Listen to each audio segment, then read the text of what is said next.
नमस्कार. दिवाळी उत्सव, भारतीय सण. दिवाळी दिवे, दिवाळी सजावट, दिवाळी कथा, दिवाळी परंपरा, दिवाळी शुभेच्छा. आपण या दिवाळीच्या उत्सवातून एक जादुई प्रवास करूया. भारतीय सणांमध्ये असलेला समृद्ध इतिहास, परंपरा आणि आनंददायक असलेला उत्सव जाणून घेऊ.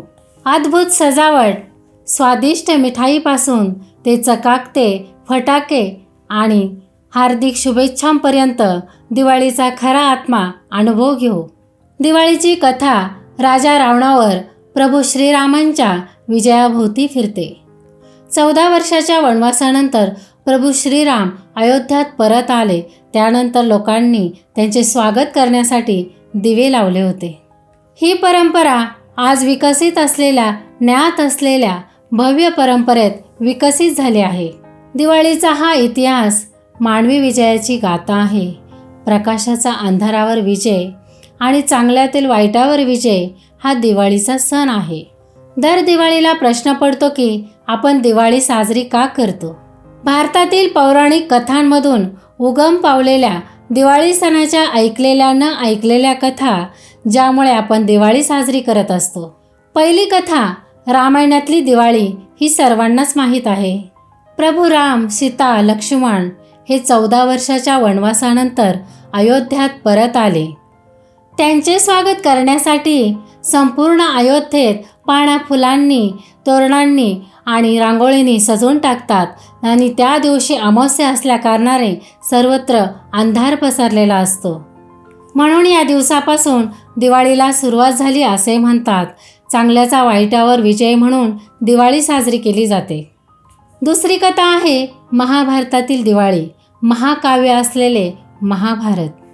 या महाभारतात पांडव राजा म्हणजे पांडू याला 5 पुत्र म्हणजे पांडव. त्या क्षणी पांडवांना फाशीचा खेळ गमावल्यानंतर 12 वर्षाचा वनवास आणि अज्ञातवासाची आज्ञा करण्यात आली होती. कार्तिक अमावस्येच्याच दिवशी पांडव अज्ञातवासातून परतले होते. त्याच आनंदात हस्तिनापूरमध्ये दिवे लावण्यात आले होते.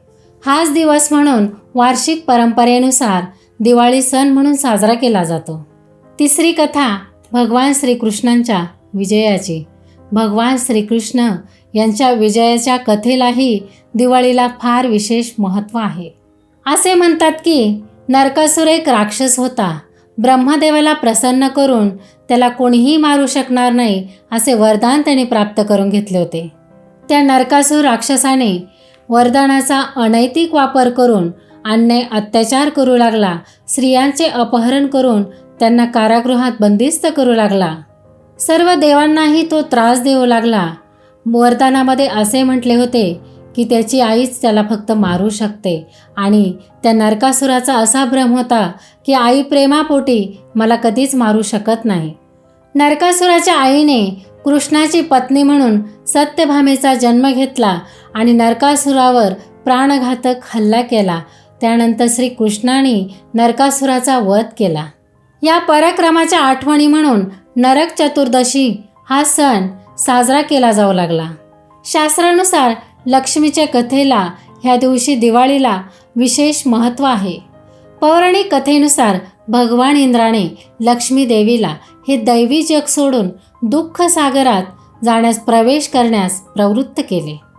लक्ष्मीच्या मार्गदर्शनाशिवाय आणि तिच्या आशीर्वादाशिवाय सगळीकडे अंधार पसरला होता. म्हणून सगळे देव लक्ष्मीला परत आणण्यासाठी प्रयत्न करू लागले. 1000 वर्ष दुधाळ महासागरावर मंथन केल्यावर एका सुंदर कमळाच्या फुलावर लक्ष्मीचा पुनर्जन्म झाला आणि पुन्हा एकदा जगाला सौभाग्याचा आशीर्वाद दिला. म्हणूनच दिवाळीच्या दिवशी वृद्धी आणण्यासाठी लक्ष्मीची पूजा केली जाते. भगवान श्री विष्णू आणि लक्ष्मी यांचा विवाह ह्याच दिवशी झाला होता. म्हणून ह्या दिवशी घरोघरी दिवे लावले जातात. दिव्यांनी प्रकाशित करून दिवाळी साजरी केली जाते. कालीमाता राक्षसांचा नाश करते. हिंदू कथेनुसार कालीचा जन्म स्वर्ग आणि पृथ्वीच्या राक्षसांच्या अत्याचारापासून मुक्त करण्यासाठी झाला होता. राक्षसांचा वध केल्यानंतरही कालीमातेचा क्रोध शांत होत नव्हता. महाकालीला शांत केले नाही तर संपूर्ण जीवसृष्टी नाहीशी होईल म्हणून भगवान महादेव काली मातेजवळ तिच्या चरणाशी आले. महाकालीचे चरण देवाला स्पर्श करताच महाकालीचे रौद्र रूप शांत होते.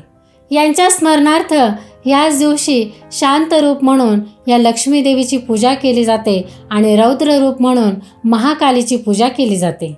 वसुबारस ह्या दिवशी गाई वासराची पूजा केली जाते. गाईच्या पायावर अर्घ्य देऊन तिची पूजा केली जाते. तिला नैवेद्य खाऊ घालतात. ह्या दिवसापासून दीपोत्सव सुरू होतो. धनत्रयोदशी ह्या दिवशी धन्वंतरीची पूजा करतात आणि धन्वंतरी ही आरोग्याची देवता आहे. धन्वंतरीचा फोटो घरात ठेवून तुळस आणि नैवेद्य अर्पण करतात. दीर्घ आयुष्य आणि आरोग्यासाठी धन्वंतरीची पूजा करतात. या दिवशी विष्णू सहस्रनाम, रामरक्षा आणि गीतेचा 15वा अध्याय वाचतात.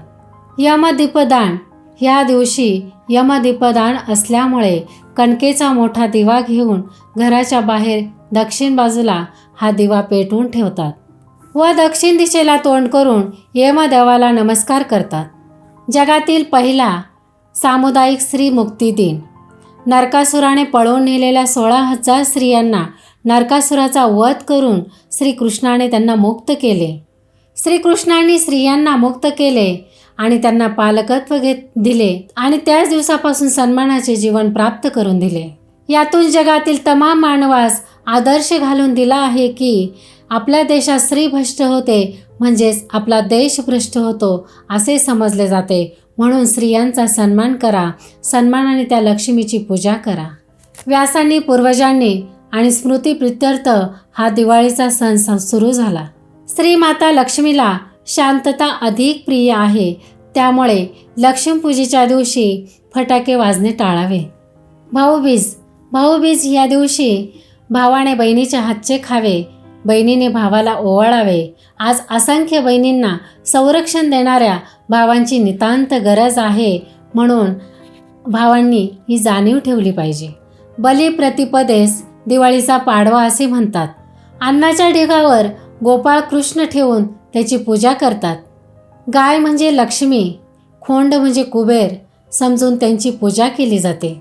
या दिवशी नव्या वहीची पूजा करून नवीन जमा खर्च लिहिण्यास सुरुवात करतात.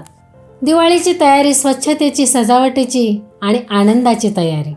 दिवाळीची पूजा म्हणजे एक उत्सवाचा महत्त्वाचा भाग आहे. कुटुंब एकत्र येऊन धन आणि समृद्धीची देवी म्हणून लक्ष्मीला प्रार्थना करतात. दिवे पेटवणे हे अंधकारावर प्रकाशाचा विजय दर्शवते. दिवाळी जेवण, आनंद, सामाजिकता व्यक्त करण्याचा मार्ग आहे. आपलं घर, आपली दिवाळी सण एवढाच राहिला आहे. इकडे दिवा लावला की तिकडे विस्तानी पाहिला आहे.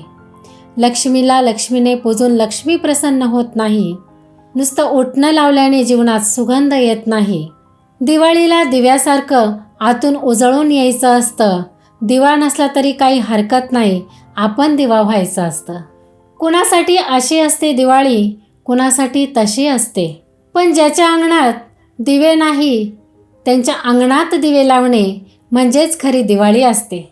आपण दिवाळीच्या या प्रवासात अंत करत असताना या सुंदर सणाचा आत्मा लक्षात ठेवूया. दिवाळीचा प्रकाश आपल्या जीवनात आनंद, शांती आणि समृद्धीने भरून देव. ही दिवाळी शुभेच्छा, आशीर्वाद आणि प्रेमाचे संदेश देत आहे, जो एकमेकांना आनंद, उत्साह देण्याचा प्रयत्न करूया. या दिवाळी सणाच्या सर्वांना आनंदमय, सुखमय, स्वामीमय आणि मंगलमय खूप खूप हार्दिक शुभेच्छा. या दिवाळीच्या प्रवासात सहभागी झाल्याबद्दल तुमचे सर्वांचे मनापासून खूप खूप धन्यवाद.